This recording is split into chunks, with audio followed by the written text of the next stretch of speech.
وبما ان التجديد مطلوب، فمين قال بقى ان صينية البطاطس بالفراخ اللي بناكلها على طول التقليدية ما بتتغيرش؟ انا عملتها بطريقة جديدة وجاية اقول لكم النهاردة عليها، عشان لو جربتوها مش هتبطلوا ابدا تعملوها. احفظوا الفيديو يلا نعملها مع بعض. بس قبل ما نبتدي، لو اول مرة تشوفوا وصفتي، انا مرة. اول حاجة هجيب الفرخة بتاعتي، اي حجم تحبوه هيستوي كويس ان شاء الله، واغسلها كويس بالطريقة اللي متعودة عليها، وبقطع بقطع من الظهر وبشيل سلسلة الظهر، وبضغط ضغط على الصدر كده اخليها ممشوقة كده في نفسها، واعمل فيها شوية فتحات كده. جهزت الفرخة. نجهز التتبيلة: 3 4 فصوص توم حلوين وكتروا التوم، معلقتين كبار عسل ابيض، ومعلقة كبيرة مليانة صلصة، وهبهر ملح وفلفل اسود وبابريكا، ومعايا معلقة كبيرة مليانة صويا صوص او دبس رمان اللي موجود عندي، شوية جنزبيل فريش بشراهم ناعم، ومعايا معلقة مليانة من بهارات اللحمة اللي هم ال7 بهارات. احط معلقتين 3 كده كبار زيت نباتي او زيت زيتون اللي تحبوه علشان احرك الخلطة. وبعدين هبدأ بقى اعمل مساج كده للفرخة بالتتبيلة، واحاول كده ان انا ادخل التتبيله جوه الفتحات اللي انا عملتها دي عشان الفرخه تشرب منها كويس. حابين بقى نسيب الفرخه في التتبيله كده ساعه ولا حاجه، اوكي. حابين نشتغل بيها على طول، مفيش مشكله. طاسه سخنه على النار، قطعه زبده وشويه زيت يسخنوا كويس جدا، وهنزل بالفرخه اديها صدمه، واحط التتبيله على ظهرها برضو، وعينولي معلقتين كده شيلوهم لي على جنب عشان محتاجاهم. هقلب الفرخة بتاعتي يمين وشمال اديها صدمة ولون كويس، وهاخد بقية التتبيلة دي عليهم معلقتين كبار زبادي او نص كوباية تقريبا، وهقلبهم كويس مع بعض، وهنزل بيهم بقى على الفرخة بتاعتي بعد ما اتأكد انها اخدت لون كويس. هنا انا اقدر ان انا اعمل كل اللي انا عملته ده، احط الفرخة على طول في صينية وادخلها الفرن لو مش حابة ان انا اشتغل على البوتاجاز. لكن اوقات الواحد بيحب يسهل على نفسه كده وما يشغلش الفرن، فحبيت اوريها لكم لو اتعملت على البوتاجاز. بطاطس بقى كده هقطعها شرايح بالشكل ده دايري، زي صينية البطاطس عادي خالص، بس هقطعها محملة شوية عشان تاخد سوا الفرخة، وهرصها بقى مع الفرخة بالشكل ده، وهغطي عليهم وابدأ اوطي عليها خالص النار علشان تفقد السوائل بتاعتها وتستوي بالمية بتاعتها.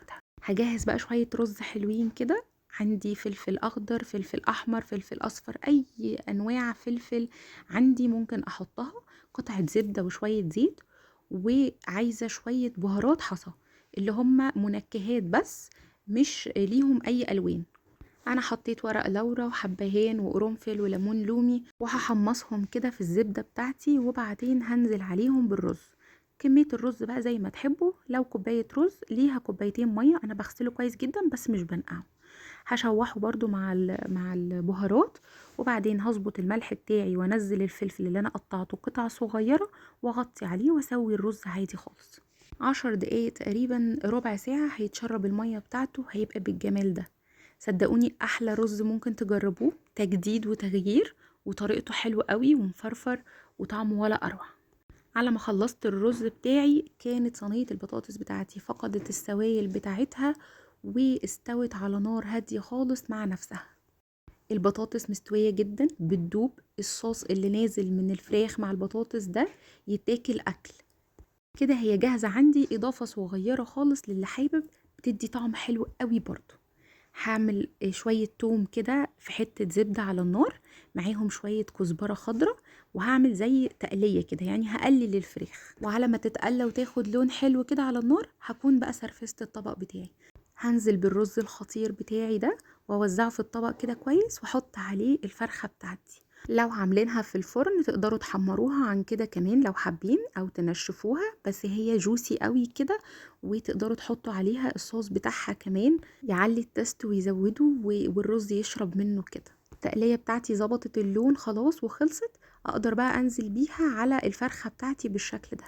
جربوها على ضمانتي، لو بتحبوا التوم والكزبرة اخدت الوصفة في حتة تانية خالص. قدموها بقى جنب اي سلطات بتحبوها، انا عملت جنبها سلطة زبادي، وكانت بصراحة اكتر من روعة. الفراخ مستوية كويس قوي، شربت التتبيلة بتاعتها صح جدا، وبطاطس بصوص بتدوب دوبين.